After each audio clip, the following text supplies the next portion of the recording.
15 years ago, a boy accidentally killed his playmate. He hid the body in a crevice between some rocks. After doing this, Jack ran across the street toward home without looking back. But at that moment, he realized his digital watch was missing. But he didn't even dare to go back to look for it. Once someone saw it, it would be troublesome. Remi's mother couldn't find her son and came to ask Jack, since they often played together, to avoid being caught. He deliberately pointed in the opposite direction. But even after searching for hours, Remi's family found nothing. Soon, Remi's disappearance spread throughout the town. It alarmed both the police and a large number of residents.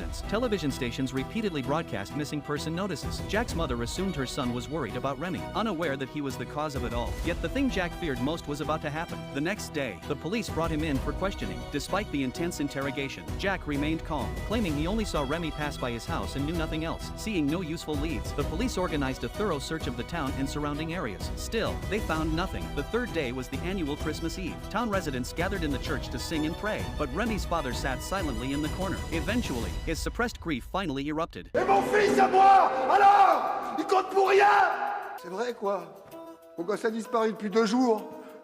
Et au lieu d'aller le chercher, on va chanter des cantiques. Personne sait où il est, je l'ai cherché partout. Enfin merde! Mon petit Rémi a disparu. Et on dirait qu'on fait rien. La police, ils disent qu'il s'est peut-être perdu, mais il paraît qu'une battue, ça peut pas se faire avant 2 jours. On me raconte que c'est dur à organiser, vous vous rendez compte? Vous vous rendez compte? C'est aujourd'hui qu'il faut y aller.